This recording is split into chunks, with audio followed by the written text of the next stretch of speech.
Welcome to Stop the Fight, episode 9. And today, we're talking miscellaneous boxing things. We're talking rumors. Let's go. Don't brag about taking my side piece. Don't brag about taking my side piece, though. I broke my back. Back is broken. Spinal. He's strong, man. Good boy, just. All right. Floyd Mayweather, Logan Paul. They're going to make it June 5th. It's going to go head-to-head with Lopez-Kambosas. Now, I think this is a little bit of a disservice to us boxing fans, as Lopez-Kambosas is a real fight. It's a real fight between two undefeated fighters.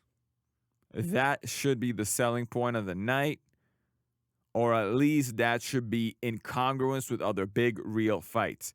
The Logan Paul-Floyd Mayweather fight is a little bit of a joke, and it's going to steal all the thunder from young Lopez. Teofimo, that should be his time to shine, but nobody's going to see him. I mean, of course not nobody. I'm going to see him. And then us boxing fans who are about that boxing life are going to watch the Lopez-Kambosas fight. The Floyd Mayweather-Logan Paul fight is a little bit of that sideshow attraction. And like I said, it's cool when real fights are incorporated with it, but this is on a different card. This is a different thing, and given that Floyd Mayweather is entering the ring, everybody's going to be watching him against Jake Paul's brother. That's the funny part about the way these things work, is that Logan Paul was the brother, was the Paul, right? Jake Paul was like the secondary attraction. And sometime between Nate Robinson coming in that ring and leaving on a stretcher, things changed, right? So now it's Floyd Mayweather against Jake Paul's brother, sort of, right? At least that's it from my eyes, who doesn't really watch their YouTube stuff. I don't know anything about their YouTube stuff. I only know them from the boxing world. So it seems like this is Jake Paul's brother versus Mayweather. And now Mayweather, of course, he's the money man, hence the Money Mayweather nickname, the alias. So everyone's going to watch him. Everyone's going to watch Floyd. I'm not going to lie. I'm not going to be lying if I told you guys I don't have a second monitor with his fight on. Of course I'll have it on. I'm first and foremost watching Lopez versus Kambosas, but I will damn be sure to tell you that I'm going to be watching Floyd as well on the secondary screen. Although I'm pretty sure the way that things are going to have it set up, Floyd and Logan Paul are going to come out real late, similar to the way Jake Paul came out with Ben Askren. We're looking at something past midnight. And with Lopez-Kambosas, I can imagine this being done by 11:30. So maybe they won't interfere with each other, but it's going to steal Lopez's thunder, which I think is a disservice to the sport. As Lopez is a young kid just coming off that victory, well-earned victory over Lomachenko. So this is a little bit unfortunate, I think, for boxing for this to be happening on the same weekend. Now, what else do we have here? We have Saunders. If you've seen what Saunders looked like, he looks like he's in the best shape of his life. But like with Andy Ruiz and the angles and, how you look a couple of months before a fight doesn't tell me what you're actually going to look like on fight day. Now, of course, this isn't a couple of months. It's only a couple of weeks out from fight day against Canelo. But Saunders, Canelo, just because you are in physical, like in aesthetic shape, doesn't mean you're in boxing shape. Being all cut up and worrying about your cardio, I mean, who knows? Maybe that's a good thing for Saunders, because he's absolutely going to need to stay away from Canelo. I think if Saunders has a chance to win, it's going to be to outbox Canelo from the outside. He's going to need to be moving his feet a lot. He's going to need to circling the slower-footed Canelo. Canelo, one of Canelo's weaknesses, he does not have the fastest feet. He has decent hand speed. He has obviously great power, good defense. But his feet, they're not that fast. They're a little bit out feet. I'll tell you, he's average on his legs in terms of not his movement, but his speed. So somebody who's a little bit more fleet-footed, such as Saunders, is going to have to be on that bike. If Saunders wins, it's not going to be a pretty win. It's going to be one of those wins where everyone's going to be saying he didn't even fight. He just ran. And, that's what people were saying about Floyd Mayweather for almost the entirety of his career, the latter half of his career anyway. Since he beat De La Hoya, that's pretty much all they ever said about his next set of fights, right? So, being particularly skinny the way that Saunders is may not be what he should be training on. He needs to work on his defense. He needs to be able to slip and stay away from Canelo. He needs to have Canelo turning the entire time. Imagine the Lemieux fight times 100. Because while you were able to keep Lemieux turning and guessing Lemieux could never set the throw, Canelo's a significantly better fighter than Lemieux and will not be so easily dissuaded from attacking. If Saunders wins, this is going to be one of those bicycle fights. Fights where he's going to win going away, or it's going to look like he was running to the more uneducated layman. But he's going to have to box the night of his life in order to beat Canelo, I have a feeling.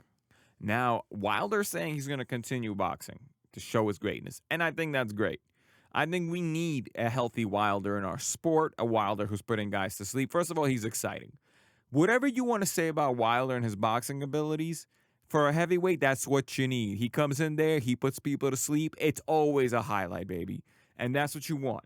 You want a highlight knockout artist at heavyweight, always. And losing to Fury, yeah, he looked bad that second fight. Yeah, he made some really bad excuses. But he can always go back to the fact that in that first fight, regardless of what Fury says about coming back from a layoff, blah, blah, blah, blah, blah. If a different ref was there in the 12th round, Deontay Wilder had won by knockout. Okay? And that's what would have been said. Jack Reese did the right thing, of course. This is a high-level championship fight. He gave Fury all 10 of those seconds, and maybe then some. But, I don't want to speculate there, but what I'm trying to say, if there was a different ref, Fury may not have gone so lucky. Deontay Wilder has won by knockout. The rematch never happens, probably, anyway. And who knows? Maybe Deontay Wilder is still undefeated. So Deontay Wilder still has a lot to do, I think. There are many fights. First of all, I would love to see him against Dillian Whyte. I'd love it. Dillian Whyte, he beat a Povetkin. But come on. That was a different Povetkin already that came in. Even just by Povetkin looked tired coming in the ring in the rematch, let alone during the actual fight. So I wouldn't put too much stock into that rematch victory over Povetkin. But against Deontay Wilder, I think Dillian Whyte is a good match. It's a good matchup. It'll test Dillian Whyte, first of all, to see if he can stay away from a power shot in his potential run to the championship against Anthony Joshua, which is what he wants to avenge.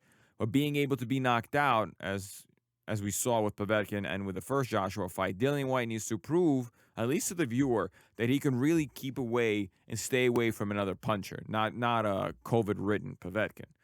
And for Wilder, of course, beating Dillian Whyte potentially would, of course, catapult him right back into that title shot contention. And a trilogy with Fury, of course, who wouldn't want to see that? A fight against Anthony Joshua. Well, we know Anthony Joshua's a little chinny. Huh? Yeah, that sounds like a good fight to me. A chinny chinny fighter against Deontay Wilder. Smells like good money, especially because Deontay Wilder is going to be the underdog in both those fights. Well, I'll tell you this much. If the numbers look good, I'm taking Deontay Wilder against Anthony Joshua. Cristobal Arreola is saying that he is fighting for his career and for the fans in this upcoming fight against Andy Ruiz. And I think a prime Arreola would give Andy Ruiz a pretty good fight. Came forward relentlessly, was a big guy, some good pop, combination punchers, actually quite similar to Andy Ruiz. I don't think he had quite the combination punching nor the power that Andy Ruiz does, but in the same vein. But against Andy Ruiz in 2021, I don't know what Cristobal Arreola has left for us. I really don't. I think it's going to be a good fight for as long as it lasts. I do think Chris is going to throw. He's not the kind of fighter to run or to clinch too much. No. He's going to be there to fight, to throw, to get in a banger with Andy Ruiz. But I just don't think, I think his time is up, unfortunately. And I think this may be the last time we see Mr. Cristobal Arreola in the ring. Although I'm always down for upsets. Hell, I love them. I love them. Boxing upsets, that's one of the best things about boxing are the upsets. So, you know, I'll be watching from the sidelines as a fan. I don't think I'm taking an over-under. I don't know. With a fighter as old and as kind of shop-worn as Cristobal Arreola, I think all bets are really speculative, and it's hard to make a good, clear-headed decision, you know, as to where the play can actually be. Of course, it's easier to say Andy Ruiz is going to win, but no one's putting like a minus 10,000 odds money on that, at least. Well, I'm not anyway. So let's talk about a fight that's actually happening this weekend that's has some consequence to it. Emanuel Navarrete versus Christopher Diaz. Now, Emanuel Navarrete is a young kid, a young Mexican who's 26 years old. He's 32-1 with 27 KOs, and he is a pretty good fighter, at least from what I've seen. And I've seen his last few fights, even the one that got overturned to no decision. But he needs to step up. And Christopher Diaz is not quite the guy I want to see him in there with. You know, given that he's actually even fought relatively recently against Ruben Villa. He fought him back in October, so it's not like you need like a soft touch-up. I think he needed to fight someone a little bit better than Christopher Diaz. Christopher Diaz himself is not a bad fighter, but if you're trying to see where Navarrete is, this is not really the guy you want to see him in there with. You want to see him with somebody who's a little bit better than that. So, I mean, this is for the WBO title, but this is not quite the fight that you want to happen for a championship belt. Now, Christopher Diaz lost back in 2019, lost to Shakur Stevenson. He wasn't competitive at all, really. It was a wash of a fight. Shakur Stevenson proved to be a league better than Christopher Diaz, faster, sharper, better defense. So, and prior to that, he lost to Mayasuke Ito. So again, I think that Christopher Diaz versus Emanuel Navarrete is not quite. It's a way for Navarrete to get a shot, but it's not get a title, but it's not quite the fight you want to see occur for a title. Again, I think Navarrete is going to win this fight, as Navarrete seems to be a better caliber fighter than Christopher. Although, like I said, Christopher's not a bad fighter. It's just I think Navarrete is a little bit better, and we should see Navarrete crowned the champion here. And here's something interesting. We had a Tuesday night card this week, and Marcus Browne, Staten Island, Marcus Browne, made his return to the ring since that upset loss to Jean Pascal to beat Denis Grachey. Now, I don't know if you guys have seen that Marcus Browne versus Jean Pascal fight. Go watch it. If nothing else, it's huge props to Jean Pascal for finding a way to win, showing his caliber, his level, which is still surprisingly high for an older guy who's been through the ringer. He's 38. And when he won the fight, I guess he was 36. But, he's been through some fighters. And if nothing else, you'll get to hear Lennox Lewis really, really, really love those knockdowns. Remember, they were both counter right hooks or overhand rights, whatever you want to call them, looping right hands that Jean Pascal caught Marcus Browne with. And eventually the fight was stopped due to a headbutt, right? But because it was over 4 rounds, it went to the scorecard, and with the 2 knockdowns, Jean Pascal was declared the winner, becoming champion. As a matter of fact, in that interview, he even says, "Yo, 50, I got your money." Hilarious. Altogether, a great fight, great commentary, and awesome post-fight interview. I had a lot of fun that night. Sometimes I'll rewatch that highlight. It was a good night of boxing. So if you haven't seen Marcus Browne versus Jean Pascal, go rewatch that fight. So again, he was fighting Denis Grachey. Now, what is Grachey? Grachey at one point looked like to be a pretty decent fighter. He's actually a former kickboxer from what I remember. But he had wound up beating Ismail Salak. Back when Ismail Salak was undefeated at light heavyweight and was considered one of the real up-and-comers. Ismail Slack was a pretty good fighter. It's just eventually he wound up moving up to cruiserweight. That's really just not the place for him. He wound up getting brutally knocked out by Kovalev. But at the time when Grachey beat him, he was a legitimate fighter, or a legitimate contender at least.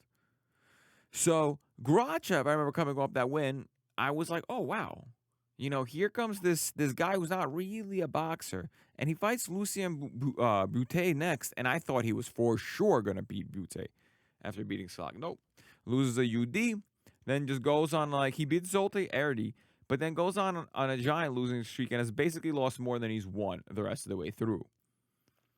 And he was outboxed by Marcus Browne in his comeback. I didn't watch the fight, but the scores are lopsided. They're all 100-90 in a 10-round fight. I'm going to see if I can find the fight. I'm not too interested in seeing it. That's a really soft touch for Marcus Browne. Given the fact that he had won more rounds than he lost in the Jean Pascal fight, but the knockdowns obviously swayed it. Sure, it's been 2 years, but Grachey seems like a really soft touch for a guy of the caliber of Marcus Browne, who's, 30 years old in his prime, has only that one blemish against Jean Pascal. He should be in there with somebody a little better. And also given the fact that he had beaten Bodou Jack, actually, right before he had fought Jean Pascal. So I really want to see something a little bit more from Marcus Browne. Grachey is at this point just a can, unfortunately. I think he's just taken too many defeats, too many hits. He's also now significantly older at 38. And I don't know how much longer commissions can keep giving him these fights just to come in there and get hit. We know about CTE now, so we got to, again, think about the fighters. I know we all love the sport. We all love brutal wars. We have to know when a fighter who's literally gone, I think, 7-7 in his past 14 fights, that it's maybe time to, call it at 38. So that's, yeah, like I said, that happened. Like I said, I'm going to try and watch the fight, but I don't really care for it. Knowing that Marcus Browne had to take Denis Grachey to a decision is, at least that's not the best news you want to hear if you're a Marcus Browne fan or if you're in that camp. But again, I'm speaking from a position of not knowing or not seeing the actual fight. But let me talk a little bit about Jean Pascal since we already mentioned him.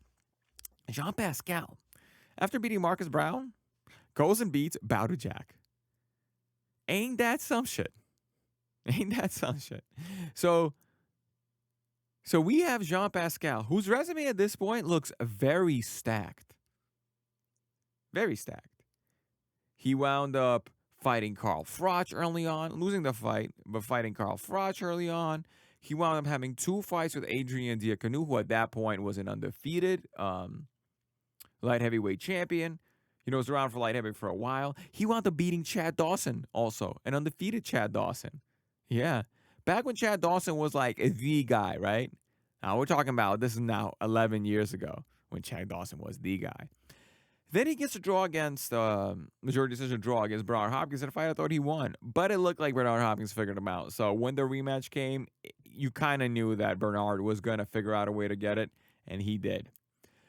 Then he fights Lucien Boutet in a Battle of Montreal. This was 7 years ago, and you're already thinking that, oh, well, he's, maybe, is he slowing down a little bit? Well, we're about to find out. He beats Boutet pretty wide. It was a relatively competitive fight, but it was pretty wide, and he goes up against, 2 fights later, against Sergey Kovalev. And this is one of those, well, how good is Kovalev, right? Because, we know Boutet is, we know Pascal is really good, right? So how good is he? Kovalev knocks him out in 8 rounds. Pascal was able to land a few shots on him, but Kovalev knocks him out pretty convincingly, I thought. 2 fights later, after he beats Gonzalez, who was an undefeated light heavy at that time, he fights Kovalev again. Kovalev beats him even worse this time. I thought it was over. A few fights later, he loses a majority decision against Eleider Alvarez, and I'm thinking, well, he's a little bit older now. A guy who was a Roy Jones-esque fighter in the sense where he's not beating you by throwing proper jabs. No, everything's a power shot. It's all hooks, looping overhand rights, right hands. Everything's a lunge. He gets tired quick. He's a little bit like a poor man's Roy Jones, which is why I really, really enjoyed Jean Pascal, because Roy Jones is probably one of my favorite, if not my favorite fighter ever.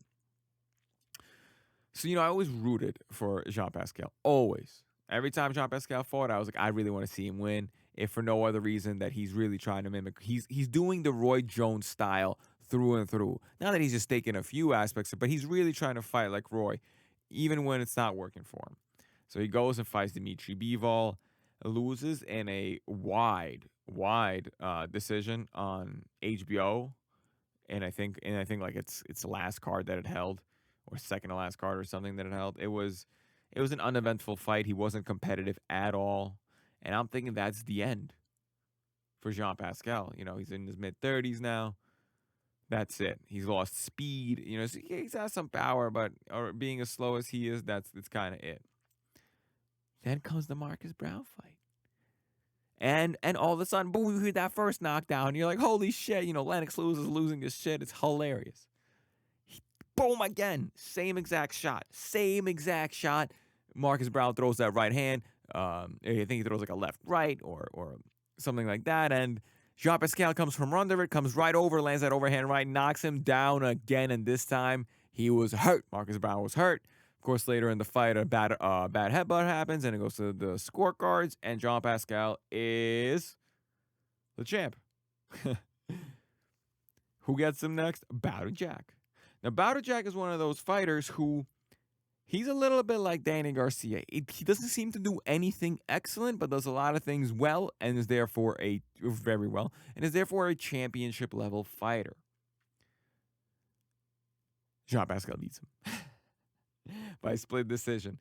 And, reading that back to you, reading all those names back to you, Jean Pascal has one of the better resumes. I'm not talking about wins. I'm talking about overall resumes of guys in the past 5-10 years. That's a hell of a lot of names. Think about it. Frach, Diaconu, Hopkins, Prime Chad Dawson, Lucien Boutte, Prime Kovalev twice. Alvarez, Bivol, Browne, Jack, that's a lot of very good fighters. And the fact that he's won a fair share of those fights tells me this is, if they had a Hall of the Very Good, Jean Pascal, baby, Hall of the Very Good. So, I think that's it for me. I'm going to make another episode and see you guys after the weekend. Maybe some more rumors, maybe some more fights. Who knows? We'll see. It's over. I'm gonna go home and break my wife's hip. Don't brag about taking my side piece. Don't brag about taking my side piece, though. I broke my back. Back is broken. Spinal. He's strong, man. Good boy. Just.